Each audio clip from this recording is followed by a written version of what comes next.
वत्स, यह बात आज से लगभग 1200 वर्ष पूर्व की है। सन 778 यानी कि विक्रम संवत 845 वैशाख शुक्ल पक्ष पंचमी को एक ऐसे दिव्य बालक का जन्म हुआ जिसने विश्व में अद्भुत आध्यात्मिक क्रांति का संचार किया। हमारी भारतीय सनातन संस्कृति अजर, अमर और अक्षुण्ण है, किंतु काल चक्र के प्रभाव से इसका भाव एवं पवित्र धाराएं कभी पतली तो कभी मोटी बनकर बहती रहती है। उन दिनों हमारी संस्कृति अनेक छोटी छोटी धाराओं में बट गई थी। इसमें बड़ी मलिनता आ गई थी। मुख्य संस्कृति की धारा प्राय विलुप्त सी हो गई थी। मुख्य प्रवाह दिखाई नहीं दे रहा था। नाना प्रकार के मतांतर उत्पन्न होकर अपने अपने पाखंड चलाने लगे थे। आपस में द्वेष एवं भेदभाव पैदा हो गया था। भारत देश भौगोलिक ही नहीं आध्यात्मिक दृष्टि से भी खंड खंड हो रहा था। ऐसे विषम काल में बालक शंकर का जन्म हुआ। ब्राह्मण दंपति रहते हैं जो नंबूदरी ब्राह्मण है और दोनों पति पत्नी बहुत चिंतातुर है। तुम तो बड़ी उदार और संतोषी हो, घर में रहती हो। घर से बाहर हमारी संतानहीनता की चर्चा होती है। घर में संतान की कमी सभी सुखों को मध्यम कर देती है। जीवन रिक्त सा महसूस होता है। हे देवी, कितने वर्ष बीत गए हैं हमारे विवाह। हे इट्टन मेरे स्वामी, आप शिव जी के अनन्य भक्त हैं। आठों याम शिव भक्ति में तल्लीन रहे। किंतु हे देवी, मेरी भक्ति, मेरी आराधना स्वार्थी नहीं है। कुछ पाने की लालसा में की गई भक्ति भक्ति नहीं होती, वह तो एक व्यापार है देवी। परंतु स्वामी, आप भक्ति मार्ग पर चलकर स्वयं भगवान चंद्रशेखर शिव शंकर से पुत्र का वरदान तो ले ही सकते हैं ना। हाँ देवी, ऐसा हो सकता है। त्रिशूल नामक एक बहुत शांत एवं पवित्र शिव क्षेत्र है। आप वहाँ पर शिव आराधना कीजिए। वहाँ शिव जी शीघ्र प्रसन्न होकर दर्शन देते हैं और हर मनोकामना को स्वयं। ओम नमः शिवाय, ओम नमः शिवाय, ओम नमः शिवाय, ओम नमः शिवाय। शिव गुरु, आज्ञा करो वत्स, मैं तुम्हारी भक्ति से प्रसन्न हूँ। मैं तुम्हारी मन की बात जानता हूँ। मैं तुम्हें वरदान देता हूँ कि मैं स्वयं अंश रूप में तुम्हारी संतान वनवास की ओर प्रस्थान करो। भगवान, आपका आगमन हम पुत्र रूप में कैसे स्वीकार कर सकते हैं? आप तो हमारे आराध्य हैं। तुम दोनों की इच्छा संतान प्राप्ति की है। तुम्हारी भक्ति धन्य है। मैं माता रंबा की कोख से जन्म लेना चाहता हूँ। मैं तुम्हारी भक्ति से प्रसन्न हूँ। वे दोनों अपने घर काली ग्राम में लौटते हैं। कुछ वर्षों के बाद उनके घर संतान के आगमन का सुखद संयोग बनता है। देवी, हमें यह बालक शिवजी की कृपा से प्राप्त हुआ है, अतः इसका नाम शंकर होगा। विश्वमूल से स्पंदिता हो घन महामौन ने जन्म लिया था। शंकर ने अवतार लिया था।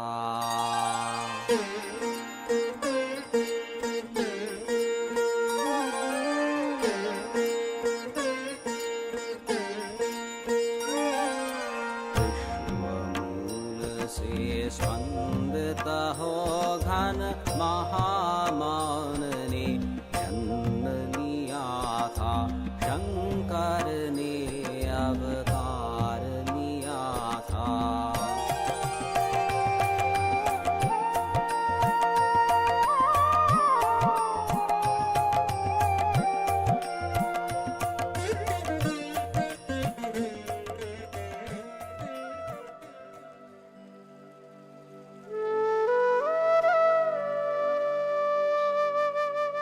इस बालक के जन्म से संतानहीन दंपति के जीवन में बड़े आनंद एवं उत्साह का वातावरण हो गया था। कई महापुरुषों का आगमन भी वैशाख शुक्ल में हुआ है। बालक शंकर को 3 वर्ष की आयु में ही मलयालम व संस्कृत के ग्रंथ केवल सुनने मात्र से ही कंठस्थ हो गए थे। इसी समय शिव गुरु का देहांत हो गया। माता आर्यम्बा ने बालक शंकर का उपनयन संस्कार करवाकर उन्हें गुरुकुल भेज दिया। अल्प समय में ही शंकर ने सारी विद्या ग्रहण कर ली। अष्टमे चतुर्वेदी आयु के 8वें वर्ष में ही वे चारों वेदों व वेदांगों में पारंगत हो गए। भिक्षाम देहि, भिक्षाम देहि। यह एक सूखा आंवला ही है मेरे पास, आप इसे स्वीकार करें। इसके अलावा मेरे पास और कुछ भी नहीं है। प्रणाम माता। हे महालक्ष्मी, इन माता ने इस परिस्थिति में भी मुझे खाली हाथ नहीं भेजा। आप इन पर कृपा करें माँ। अंगम हरेः पुलकभूषणमाशयन्ती भृङ्गाङ्गनेव मुकुलाभरणं तमालम् अङ्गीकृताखिलविभूतिर्पाङ्गलीला माङ्गल्यदास्तु मम मङ्गलदेवतायाः। मुग्धा मुहुर्विदधति वदने मुरारेः प्रेमत्रपा प्रणिहितानि गतागतानि। माँ लक्ष्मी के आशीर्वाद से उस ब्राह्मणी की कुटिया सोने के आंवलों से भर गई। बाल शंकर की माता पूर्णा नदी में प्रतिदिन स्नान करने जाती थी। एक दिन थकान के कारण वह गिर गई। माँ, आप ठीक है? उठिए। पुत्र पूर्णा नदी पर स्नान करने गई थी, शायद थकान के कारण चक्कर आ गए। आप इतनी दूर क्यों गई थी? अब ठीक हूँ पुत्र। हे प्रभु, आपसे प्रार्थना है कि नदी को गांव की ओर से भी प्रवाहित करें, ताकि गांव वालों को इतनी दूर न जाना पड़े और माता का नित्य नदी स्नान नियम भी न टूटे। ईश्वर की कृपा से नदी की धारा गांव से भी प्रवाहित होने लगी। वैदिक धर्म पर आया हुआ संकट हमें दूर करना ही होगा तथा वेदों का उद्धार आवश्यक है। मैं परिवार में सीमित होकर नहीं रहना चाहता। मैं मानव मात्र से अपना रिश्ता जोड़ना चाहता हूँ, ताकि सारी पृथ्वी एक कुटुंब हो जाए। अतः मैंने अब संन्यास लेने का संकल्प पक्का कर लिया है। शंकर, कहाँ तुम्हारी कोमल अवस्था और कहाँ संन्यास का कठोर धर्म। फिर मुझ वृद्धा और असहाय का क्या होगा? माँ के दुख को देखकर वह चुप हो गए। कुछ दिनों बाद वे अपनी माँ के साथ पूर्णा नदी में स्नान कर रहे थे। तभी अचानक, माँ, पानी में कुछ हलचल हो रही है। लगता है कोई जीव है। शंकर, संभल कर, मगरमच्छ है वहाँ। तो क्या कह रहे हो? कोई सहायता करो मेरे पुत्र की। शंकर। माँ, अब मेरे पास ज्यादा समय नहीं है। आप मुझे अनुमति दें। हाँ पुत्र, मैं तुम्हें अनुमति देती हूँ। हे प्रभु, मैं पूरी तरह से आपकी शरण में हूँ। मैं संन्यास लेता हूँ। इस बीच देवयोग से वे मगरमच्छ से छूट गए। चलो पुत्र। नहीं माँ, अब मैं संन्यास ले चुका हूँ। अब मेरा कोई घर नहीं है। शास्त्र के अनुसार मैं आत्मज्ञान की प्राप्ति के लिए किसी ज्ञानी गुरु की शरण में जाऊंगा। पुत्र, तुम महान हो। तुम्हें इस अवस्था में छोड़ने का मन नहीं कर रहा, पर मैं अपना वचन पूरा करूंगी। तुम जाओ और जन कल्याण का कार्य करो। तत्पश्चात श्री शंकर ने माँ को अनेक प्रकार की धीरज बंधवाकर गांव से प्रस्थान किया। श्री शंकर को गुरुकुल से ज्ञात हुआ था कि पतंजलि महर्षि के अवतार श्री गोविंद पाद नर्मदा तटस्थ ओमकारेश्वर क्षेत्र में सैकड़ों वर्षों से समाधि लगाए हुए विराजमान हैं। श्री शंकर ने मन ही मन उन्हें गुरु रूप में वरण कर लिया। वह 8 वर्ष की उम्र में अकेले ही गुरु चरणों में पहुंचने की आतुरता लेकर धूप, वर्षा, सर्दी, गर्मी, भूख प्यास की परवाह किए बिना उत्तर दिशा की ओर चल पड़े। श्री शंकर निडर होकर घनघोर जंगल, जो हिंसक पशुओं, नदी, नालों, पहाड़ों से भरा था, उन सब को पार करते हुए प्रभु चिंतन में मग्न होकर चलते रहे और वे ओमकारेश्वर पहुंच गए। पता चलने पर कि श्री गोविंद पाद जी एक गहरी गुफा में समाधि लगाए बैठे हैं, श्री शंकर उनके चरणों में पहुंचे और भाव विभोर होकर श्री गुरु की स्तुति की। तभी एक चमत्कारी घटना घटी। हे प्रभु रक्षा करो, नर्मदा नदी उफान पर है। प्रभु हमारी सहायता करो, इस भयंकर बाढ़ से हमें बचाओ। कोई गुरुवर को बुलाओ, हम सबका जीवन खतरे में है। परंतु श्री गुरु तो अपनी समाधि में है। हे ईश्वर हमारी रक्षा करो। बचाओ बचाओ, कोई सहायता करो। हे माँ रेवा, हे माँ नर्मदा, आपको बारंबार प्रणाम है। मैं आपका भक्त आपकी स्तुति करता हूँ। माँ, आप अपने वेग को शांत कीजिए और आपके भक्तों पर कृपा कीजिए। सबिंदु सिंधु सुस्खल तरंग भंग रंजितम् द्विषत्सु पाप जात जात कारिवारि संयुतम् कृतांत दूत काल भूत भीतिहारि वर्मदे त्वदीय पाद पंकजं नमामि देवी नर्मदे त्वदीय पाद पंकजं नमामि देवी नर्मदे। रूप को छोड़कर उनके कमंडल में समा गई। ये तो चमत्कार हो गया। आपने हमारे प्राण बचाए प्रभु, आप धन्य हैं प्रभु। तब से सब गांव वाले श्री शंकर की स्तुति करने लगे। कुछ समय पश्चात श्री गोविंद पाद जी अपनी समाधि से उठे।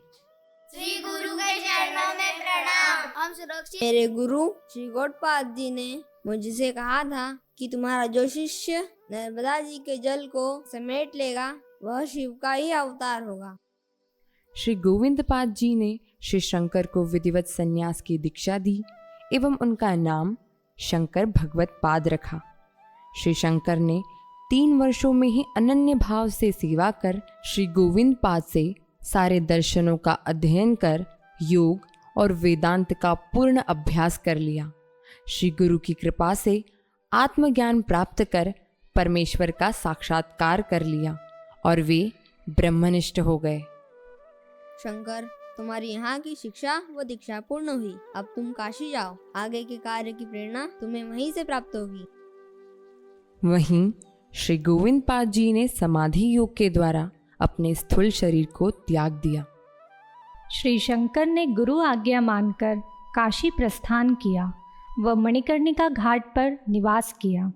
गंगा स्नान, विश्वनाथ और अन्नपूर्णा के दर्शन करना व गुरुवर, मेरा नाम सनंदन है।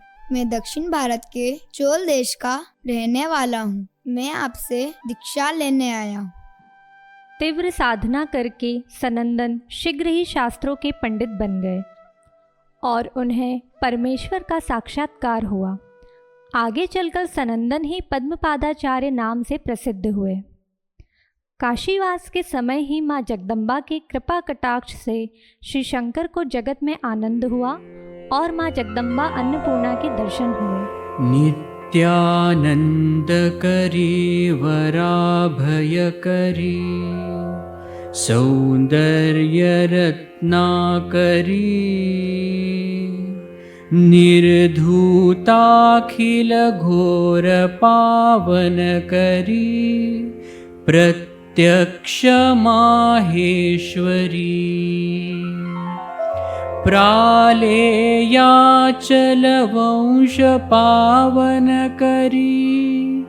काशीपुराधीश्वरी भिक्षां देहि कृपावलम्बनकरी मातान्नपूर्णेश्वरी मातान्नपूर्णेश्वरी।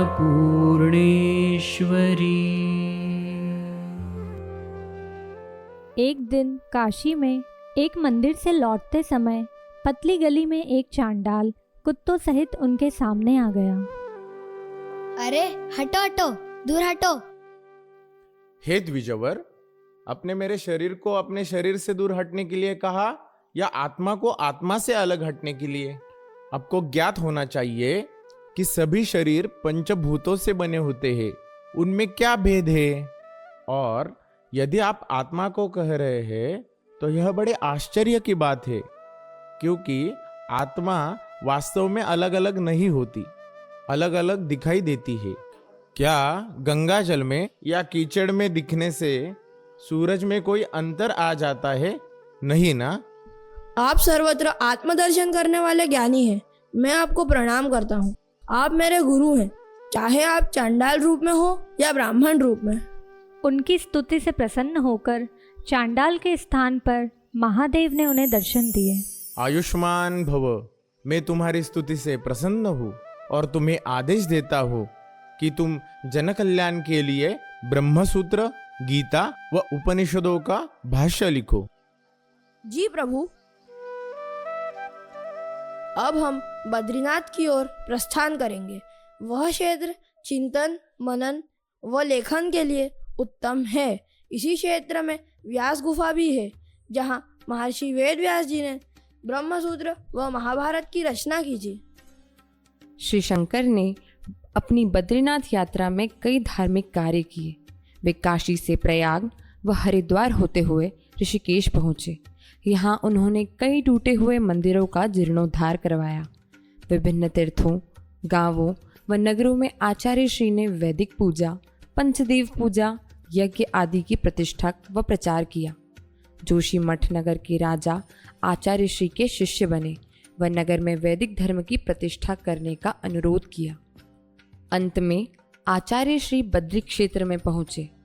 बद्रीधाम में नारायण मंदिर में यहाँ ब्रह्म सूत्र का स्वाध्याय कौन करवा रहा है? हमारे गुरुदेव आचार्य श्री शंकर हमें ब्रह्म सूत्र पढ़ा रहे हैं और उन्होंने इस पर भाष्य की रचना भी की है। क्या मैं आचार्य श्री से कुछ प्रश्न कर सकता हूँ? आप अंदर पधारिए। प्रणाम ब्राह्मण देव, आज्ञा कीजिए। मैं आपसे ब्रह्म सूत्र में से कुछ प्रश्न पूछना चाहता हूँ। अवश्य ब्राह्मण देव। कई दिनों तक यह शास्त्रार्थ चलता रहा। यह ब्राह्मण देव बड़े ही विद्वान हैं। हाँ, यह शास्त्रार्थ कई दिनों से चल रहा है। यह कोई सामान्य ब्राह्मण नहीं है, यह तो अवश्य कोई महापुरुष है। प्रणाम भगवान। हमें संदेह है, आप कहीं वेदव्यास जी तो नहीं? प्रणाम गुरुवर। इन भाष्य ग्रंथों में वेदों का तात्पर्य अच्छी तरह से बताया गया है। शंकर आशीर्वाद स्वरूप मैं तुम्हारी आयु में 16 वर्ष की वृद्धि करता हूँ। अब तुम सर्वत्र वैदिक सनातन धर्म की प्रतिष्ठा करो। तुम महान कर्मकांडी विद्वान कुमारिल भट्ट को शास्त्रार्थ में पराजित करो, जिससे तुम्हारा कार्य सरल हो जाए। जी प्रभु। जब आचार्य कुमारिल भट्ट के पास प्रयागराज पहुँचे तो देखा कि वे अग्नि में प्रवेश कर रहे हैं। गुरु को शास्त्रार्थ में पराजित करने तथा ईश्वर के खंडन के प्रायश्चित में अपने आप को धीमी अग्नि में जला रहे थे। प्रणाम आचार्य। जीवन के अंतिम क्षण में आपके दर्शन पाकर मैं कृतार्थ हुआ। मेरा जीवन धन्य हो गया प्रभु। मुझे भगवान वेदव्यास जी ने आपके पास विशेष तात्पर्य से भेजा है। आप मुझसे शास्त्रार्थ कीजिए।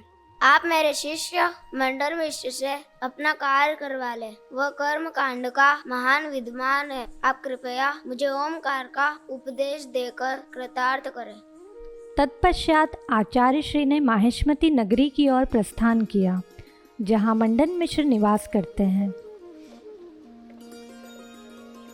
क्या आप बता सकते हैं मंडन मिश्र का घर कहाँ है? जिस मकान के प्रांगण में पिंजरे के अंदर पाले गए तोते कर्म का। प्रणाम आचार्य। जीवन के अंतिम क्षण में आपके दर्शन पाकर मैं कृतार्थ हुआ। मेरा जीवन धन्य हो गया प्रभु। मुझे भगवान वेदव्यास जी ने आपके पास विशेष तात्पर्य से भेजा है। आप मुझसे शास्त्रार्थ कीजिए। आप मेरे शिष्य मंडन मिश्र से अपना कार्य करवा ले। वह कर्म कांड का महान विद्वान है। आप कृपया मुझे ओमकार का उपदेश देकर कृतार्थ करें। तत्पश्चात आचार्य श्री ने माहिष्मती नगरी की ओर प्रस्थान किया, जहाँ मंडन मिश्र निवास करते हैं। क्या आप बता सकते हैं मंडन मिश्र का घर कहाँ है? जिस मकान के प्रांगण में पिंजरे के अंदर पाले गए तोते कर्मकांड के विषय में चर्चा कर रहे हो, वही मंडन मिश्र का मकान है। आचार्य श्री मंडन मिश्र के अद्भुत शास्त्रमय वातावरण से युक्त निवास पर पहुँचे। मंडन मिश्र ने उनका स्वागत किया। आचार्य शंकर ने उनसे शास्त्रार्थ भिक्षा की याचना की। अगले दिन से शास्त्रार्थ आरंभ हुआ। मंडन मिश्र का पक्ष था कि वेद का तात्पर्य कर्मों में ही है, वेदांत का ज्ञान प्रामाणिक नहीं है। वहीं आचार्य श्री का पक्ष था कि वेदों का तात्पर्य वेदांत ज्ञान में ही है, वैदिक कर्म मन शुद्धि में साधन है। निर्णायक के रूप में मंडन मिश्र की पत्नी उभय भारती थी। अंत में मंडन मिश्र पराजित हुए। तब उभय भारती ने उनके साथ शास्त्रार्थ किया। अंत में वे भी पराजित हुई। शर्त के अनुसार मंडन मिश्र ने संन्यास ले लिया एवं आचार्य श्री शंकर के शिष्य बन गए। वे सुरेश्वराचार्य नाम से विख्यात हुए। मंडन मिश्र के शिष्य बनने पर कर्मकांडी विद्वानों ने वेदांत की श्रेष्ठता को स्वीकार कर लिया। आचार्य श्री शंकर के जीवन का एक नूतन अध्याय यहीं से प्रारंभ होता है। तीर्थ भ्रमण करते हुए श्रीशैल के पश्चात दक्षिण भारत के मुकाम्बिका तीर्थ पहुँचे। वहाँ 13 वर्षीय ब्राह्मण पुत्र, जो बोल नहीं सकता था, उसे दृष्टि दीक्षा द्वारा आत्मज्ञान दिया व उसका नाम हस्तामलक रखा। वे आचार्य श्री के तृतीय प्रधान सन्यासी शिष्य हुए। तत्पश्चात आचार्य श्री शंकर तुंगा नदी के तट पर स्थित श्रृंग ऋषि की तपोभूमि श्रृंगेरी पहुँचे। वहीं आनंदगिरी नामक ब्राह्मण युवक आचार्य श्री की शरण में वह योग शक्ति द्वारा तुरंत कालड़ी ग्राम में अपनी माँ के पास पहुँच गए। पुत्र, तुम आ गए। तुम ठीक तो हो? हाँ माँ, मैं ठीक हूँ। अब मेरे प्राण निकलने वाले हैं। इस अंतिम समय में मुझे अपने इष्ट देव विष्णु के दर्शन करने की इच्छा है। हे चतुर्भुज नारायण, भगवान विष्णु आपको प्रणाम है। माँ की अंतिम इच्छा के अनुरूप वे आपके दर्शन को लालायित है। कृपा करें। माँ का अंतिम संस्कार करके आचार्य आगे चल दिए। अंत में आचार्य परम पवित्र केदार धाम पहुँचे। अब आचार्य श्री शंकर के महाप्रयाण का समय निकट था। उन्होंने शिष्यों को बुलवा लिया। मेरा अंतिम क्षण निकट है। अब समय है चारों मुख्य मठों में आचार्य नियुक्ति का।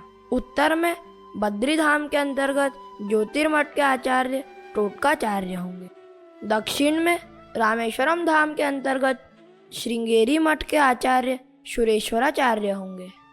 पूर्व में द्वारका धाम के अंतर्गत शारदा मठ के आचार्य हस्तामलकाचार्य होंगे एवं पश्चिम में पुरी धाम के अंतर्गत गोवर्धन मठ के आचार्य पद्मपादाचार्य होंगे।